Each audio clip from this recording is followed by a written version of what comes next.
Jes. Meitsi on Lauri Kuusela. Toimin nuoriso-ohjaajana Turun kaupungin nuorisopalveluilla ja pyöritän meidän digipelaamiseen keskittyvää projektia Turku Game Academy. Pelaaminen saattaa usein näyttäytyä yksinäisenä näppäimistön tai ohjaimen räpeltämisenä, mutta monelle nuorelle pelien sosiaalinen puoli on melkein itsestäänselvyys. Nykypelejä pitäisikin käsitellä enemmän ehkä sosiaalisina toimintaympäristöinä, vähän samalla tavalla kuin koulun pihaa tai vaikka harrastusporukkaa. Monelle nuorelle pelaaminen on tapa kohdata kanssaharrastajia, ja se tekeminen pelien parissa usein keskittyy enemmän yhdessä puuhasteluun ja tekemiseen kuin siihen itse pelaamiseen.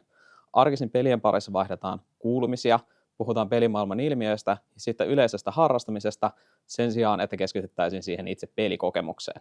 Pelien sisällä sosiaaliset tilanteet vaihtelevat laajalti. Toisinaan pelit saattavat olla hetkellisiä yhteistyötilanteita toisilleen entuudestaan tuntemattomien nuorten välillä, ja toisinaan pelitilanne saattaa olla pitkäkestoinen monen sadan pelaajan yhteistyöprojekti. Pelien sisällä nuoret joutuvat ottamaan keskenään erilaisia rooleja. Toisinaan nuori saattaa joutua asettautumaan johtajan asemaan ohjatakseen ryhmän toimintaa omien tavoitteidensa mukaan, ja toisinaan nuori joutuu tekemään kompromisseja omien tavoitteiden ja ryhmän yhteisen hyvän välillä. Pelien sosiaaliset tilanteet eivät jää vain verkkomaailmaan, vaan sosiaaliset ympäristöt ja tilanteet jatkuvat myös pelimaailman ulkopuolella. Peleistä keskustellaan koulussa, peleissä keskustellaan bussissa matkalla harrastuksiin ja niistä viestitellään toisillaan vapaa-ajalla. Pelit saattavat olla nuorille todella merkittäviä kulttuurisia ilmiöitä, ja näistä kokemuksista pois jääminen saattaa toisinaan toimia nuorelle ryhmän yhteenkuuluvuutta tai ryhmään samastumisen tunnetta haittavana tekijänä. Suomessa pelien ikärajat määrittää yleiseurooppalainen PEGI-järjestelmä, joka pelien ikäraja-arvioinnissa huomioi pelien sisältämän väkivallan, alastomuuden, päihteiden käytön ja ahdistavan sisällön. Tämän lisäksi ikärajamerkintöihin merkitään pelin sisältövaroitukset. Nämä ikärajamerkinnät ja varoitukset eivät ole merkki pelin teknisestä haastavuudesta tai siitä, että tämä peli soveltuu ehdottomasti tietyn ikäisille, vaan ne ovat varoituksia nuorelle mahdollisesti haitallisesta sisällöstä. Tässä mielessä pelien ikärajamerkinnät siis eivät ole suosituksia, vaan ne ovat varoituksia, joita tulisi noudattaa. Perheiden kesken on tosi erilaisia mallia toimia pelien parissa. Toisaalla vanhemmat saattavat olla tosi syvällä nuoren peliharrastukseen ja tietoisia siitä, että minkä tyyppinen peli- ja medisisältö soveltuu omalle nuorelle, ja toisaalla taas nuori saattaa olla tosi oman onnensa nojassa peliharrastamisen parissa. Tässä mielessä on todella vaikea vertailla perheiden välisiä toimintamalleja keskenään ja ottaa itselle esimerkiksi muualla toimivaa mallia. Paras tapa lähteä arvioimaan tätä sisältöä on tehdä nuoren kanssa yhdessä. Olemalla alusta asti mukana nuoren peliharrastuksessa, seuraamalla nuoren toimintaa siellä pelien parissa, on helpompi myös jatkossa arvioida, että minkä tyyppinen pelisisältö on omalle nuorelle sopivaa. Miksi olla kiinnostunut lapsen pelaamisesta peleistä? Mä tykkään verrata yleensä peliharrastusta nuorten muihin harrastuksiin, esimerkiksi jääkiekkoon tai esimerkiksi musiikkiharrastukseen. Miksi olla näistä harrastuksista kiinnostunut? Vanhemman tehtävä on olla mukana nuoren erilaisissa toimintaympäristöissä, ja tässä mielessä pelaaminen ei poikkea nuorten muusta harrastamisessa ollenkaan. Se, että on alusta asti mukana nuoren harrastamisessa, auttaa vanhempaa pysymään paremmin kartalla siitä, että minkälaisia pelejä nuori pelaa ja miten nuori toimii pelien parissa. Nuoret eivät itsessään ole synnynnäisiä pelaajia, vaan tämä on oppimisprosessi, ja kun vanhempi on alusta asti siinä mukana, on helpompi ohjata nuorta oikeampaan suuntaan ja lieventää pelimaailman mahdollisesti haitallisia ilmiöitä. Eli kuten myös muissa nuorten toiminnassa, myös pelaamisessa nuoren positiivista toimintaa on helppo tukea. Kun huomaat, että nuori kehuu pelin parissa toisia, opettaa muita nuoria tai muulla tavalla toimii mielestäsi positiivisesti, nuoren toimintaan on helppo tarttua ja vahvistaa tätä toimintaa.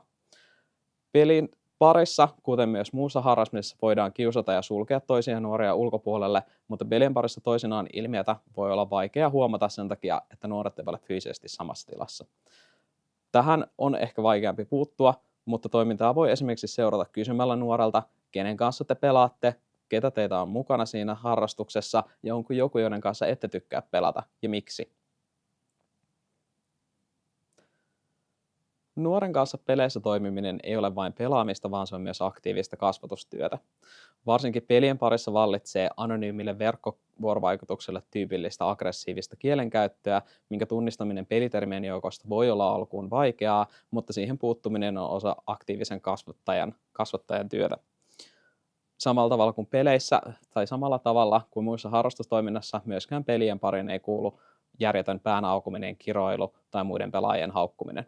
Tähän toimintaan jo varhaisessa vaiheessa puuttuminen auttaa ohjaamaan nuorta enemmän positiivisen pelikulttuurin luomiseen ja sitä kautta vaikuttamaan myös omaan harraste- ja toimintaympäristöönsä. Pelit saattavat joskus toimia helponolaisena lapsenlikkana, jonka pariin lapsi heitetään ja annetaan sen toimia sillä välin, kun saadaan itse hengähdystauko, mutta jotta nuoren pelaamisesta saadaan vastuullista ja turvallista, nuoren mukana siinä pelimaailmassa täytyy aktiivisesti olla. Silloin nuori ei jää itsekseen toimimaan sen pelaamisen parissa, vaan vanhempi tulee tutuksi siihen peliympäristöön, vanhempi oppii siitä pelaamisesta yhdessä nuoren kanssa ja on helpompi tunnistaa pelimaailman negatiivisia lieveilmiöitä ja puuttua näihin. Mikä on Turku Gaming Academy? Turku Game Academy, eli TGA, on Turun nuorisopalveluiden digipelitoiminnan prokkis. Meidän tukikohtana toimii pelitila Nexus, joka sijaitsee Aunelan monitoimitalossa tuolla Jyrkkälässä Gatorade Centerin vastapäätä. Me järjestetään avoimia peli-iltoja noin 3-4 kertaa viikossa, ja meidän toimintaillat on jaettu 2 ryhmään, 9-12-vuotiaisiin ja 13-20-vuotiaisiin. Meidän peli-illassa pääsee harrastamaan ja kokeilemaan erilaisia pelejä. Käytöstä löytyy Xbox Game Pass, mistä löytyy valtava kattaus erilaisia pelejä, ja mukana on aina turvallinen aikuinen auttamassa peleihin tutustumisessa ja pelisisältöjen käsittelyssä.